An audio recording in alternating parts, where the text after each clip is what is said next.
All right, I'm surprised how many people are here. Thanks for coming, guys. Congratulations on making it this far. I'm Justin Morehouse. This is Tony Flick, and we're doing Getting Social with the Smart Grid. We're going to have to go pretty fast because in all of our time we were over 50 minutes, so we're going to go through the useless stuff really quick. Real short, I lead the assessment team at a large retailer. I enjoy collecting Hawaiian-named Basenjis. That's my guy Kiyoki, and the World Cup really made me angry. All right, I'm Tony Flick. I'm a principal of Firm Associates, a security services company. Some people know me by the baby face of InfoSec, and if you couldn't tell by the picture, I'm a huge Maryland fan. I am not a fan of Duke, or maybe I just like to make little kids cry. So why are we presenting? That's a phrase I always use a lot, is just because you can doesn't mean you should. We think that this may be a case of that. Basically, the potential benefits of social networking and smart grid are pretty cool, but like almost anything and everything related to tech these days, we got to think about it before we start, tweeting our energy usage and whatever you call it when you update MySpace and stuff like that. So, about the presentation, it's somewhat technical, it's somewhat theoretical. If you're here to see some awesome tech stuff, you're probably going to be disappointed, but it's some pretty obvious stuff we think is pretty relevant. It's an exercise in evangelizing common sense, and we have two main goals, really: to raise the awareness, kind of where social networking and smart grid are going, and kind of where they are and why they're going where they're going, and to hopefully get everyone here involved, to get the decision makers involved, so they can build in security before this thing gets too big too quick. All right, so everything that we say, show, imply, it's not the opinion of our employers, friends, dogs, Singress, DEFCON, etc. We're going to be showing you some tools later on in the presentation. Our intended use for them is to audit your own energy usage, not illegal behavior. And this disclaimer was not approved by Lionel Hutz. All right, so how do we actually get involved? So I tend to mooch off of Justin for his NFL Sunday ticket. He doesn't know I didn't get it this year, so. But basically, we had a lot of conversations about the smart grid just due to the fact that how much press it was getting. And that kind of led to my talks last year at Black Hat and DEFCON, which then led to a book called Securing the Smart Grid. Thank you. Shameless plug. It's the only one. And basically, there's a chapter in the book that's on social networking in the smart grid, and basically, that's the basis for this presentation. All right, so let's start talking about it. Let's actually start doing the presentation instead of talking about it. For the three people in the room who don't know what the smart grid is, according to Wikipedia, which is an awesome resource, and it sucks when you can't use it when you're writing a book, but it delivers electricity from suppliers to consumers. Sounds kind of like the current grid, but the big deal is bidirectional communication. Two goals: save energy, reduce cost to produce energy. There's also some other goals of increasing reliability and transparency, kind of afterthoughts. So kind of what got Tony and I interested in the smart grid, and what we're hearing in the media is stuff to the effect of my dishwasher will talk to the energy company and decide when it's best or cheapest for me to run, or you can get a lower energy bill if you allow the utility company to turn up the temperature in your house during peak load times. Kind of what I'm envisioning is I'm walking out of work and the GPS on my phone, tells my air conditioner at home to crank up the AC so I can get home and have some makers and enjoy in 76-degree weather. There we go. And finally, my neighbor down the street, he's going to get busted for his growing operation based on his relatively large energy consumption when compared to his neighbors. They don't really say that, but that's going to happen. So, big deal. Smart grid deployments. I'll let Tony talk about that. Trying to steal my slides. All right. All the talk about the smart grid, smart meters, it's kind of useless unless it's actually getting deployed. So just to kind of give you some background information, in Austin, about 160,000 smart meters were deployed by 2009. Your slides are cut off. Are they?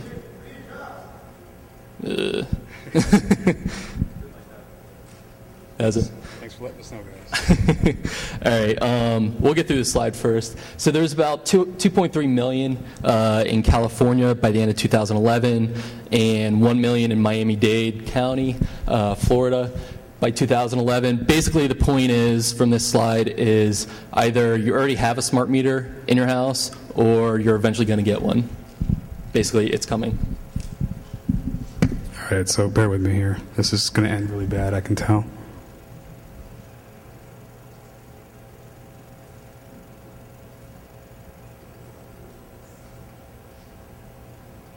What the hell, man?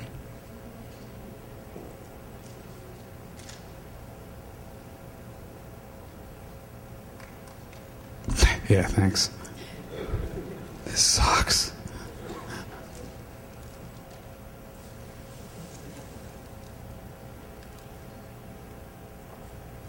That's really lame.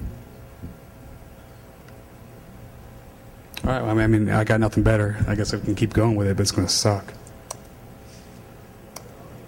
Yeah, because it was totally different than what we did the first time. Macs are awesome.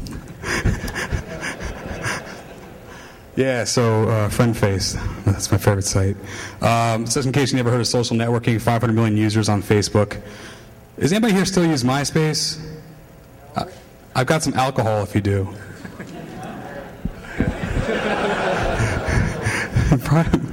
All right, good call. Well, apparently 57 million people in the U.S. still use it, and we actually we cited our stuff, which is really weird. But we're not making that up. And a really surprisingly low number, I thought, was only 600 tweets every second. So why the smart grid and social networking? Why are they going to hook up? Anybody? Advertising. What's advertising lead to? Money. Come on. People blow? Anyone? There we go. Money. It's money, not well, maybe cocaine, but it's money. Money leads to cocaine. Money leads to cocaine. It's new math.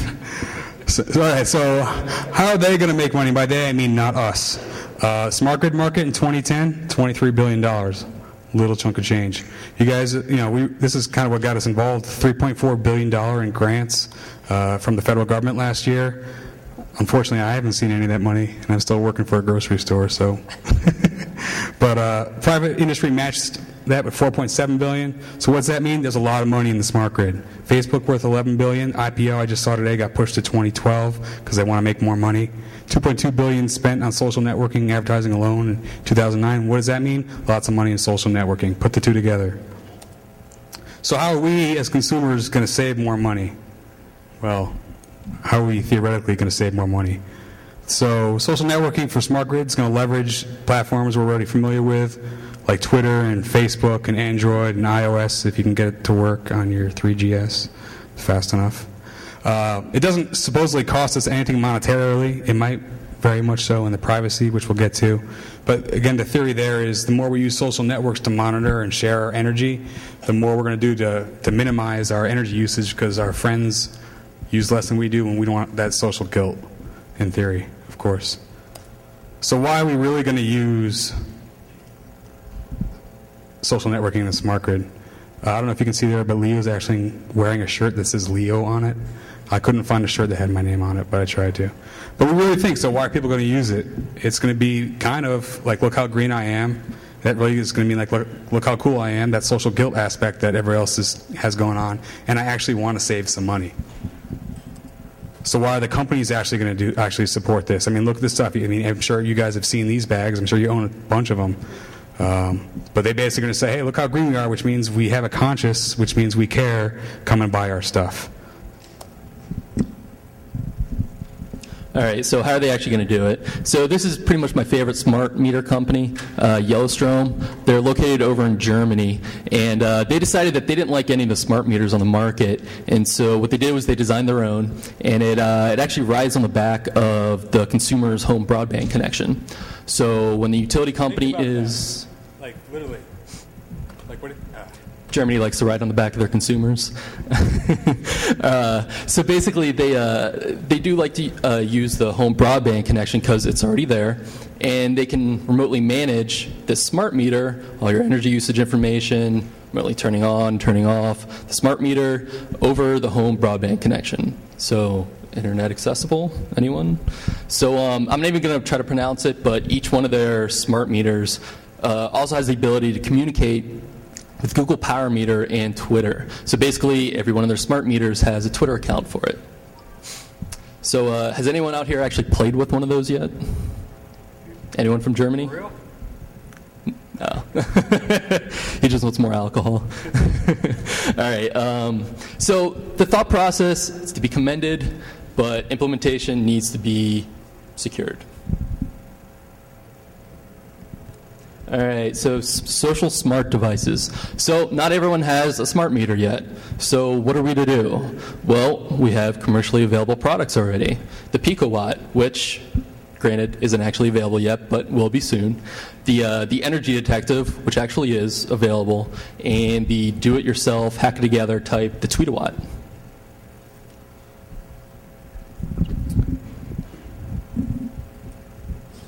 So the PICOwatt, this is kind of an irrelevant slide if you read the bottom.